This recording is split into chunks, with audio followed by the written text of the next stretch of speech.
Hey, Mrparka here to review Sonno Profondo, and this is a new wave Giallo film, but it is not exactly like the other new Giallo films in a way.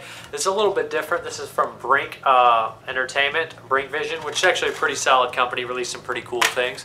Actually has a reversible cover art as well. And this is only an hour and 5 minutes. I put this in, I was kind of expecting, you know, your kind of, you know, bright colors and things like that. But instead of taking the whole police detective approach, which I've seen a lot of times in Giallos and things like that, it kind of just does the only voyeur focus. It's all voyeur point of view shot focus. Like, what if the whole movie was the killer's point of view, which is kind of strange. So with that, like, you know, 30 seconds here and there in an Argento movie or another Giallo, this is the entire film is an hour and 5 minutes of point of view shots with hints and some little bit of psychedelic stuff and some biblical stuff and little images and things to try to give you hints exactly what is happening. I couldn't 100% say I knew everything that happened, but it's definitely some sort of fever dream dance with death going on here. I don't want to give too much away. Watching the interview, there was a couple things I wanted to say that the director said right away. I was like, the blood really looks like that corny paint stuff they used to use in the late 60s, early 70s Giallos before, you know, the special effects picked up, you know, that corny bright blood that's almost like the Dawn of the Dead blood that's just so comic bookish and looks like paint, really cheesy looking.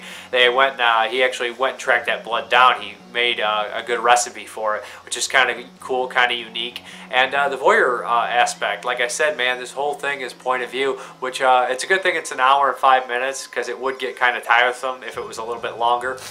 It does look grainy, looks yellow, looks grungy, dirty type film, which fits it. It's got decent cinematography. It's got some pretty good shots here and there.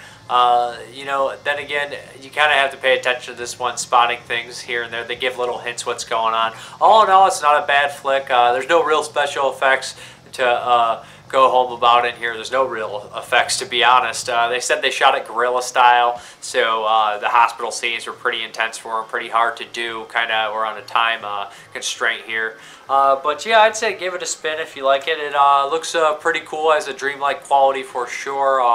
Like I said, not real that much dialogue, no dialogue in here. I've heard complaints that somebody said this is all style, no substance, but it's not like the Italians have ever been innocent of that, to be honest. I'm innocent of that before. I mean, that's all their films. They're usually way more style over substance in the film, the plot, things like that. Of course, it's mixed and stuff like Zombie, you know, is an adventure film, has a lot of substance and style, I mean, story at least. But the Giallos, not always. There was always, especially Argentos, there was not much substance, always just style in there. And this film is true to the Giallo in a lot of ways, a lot more than some of the newer ones are. But I enjoyed this. It's worth a watch. I like the imagery here. It'll be right there.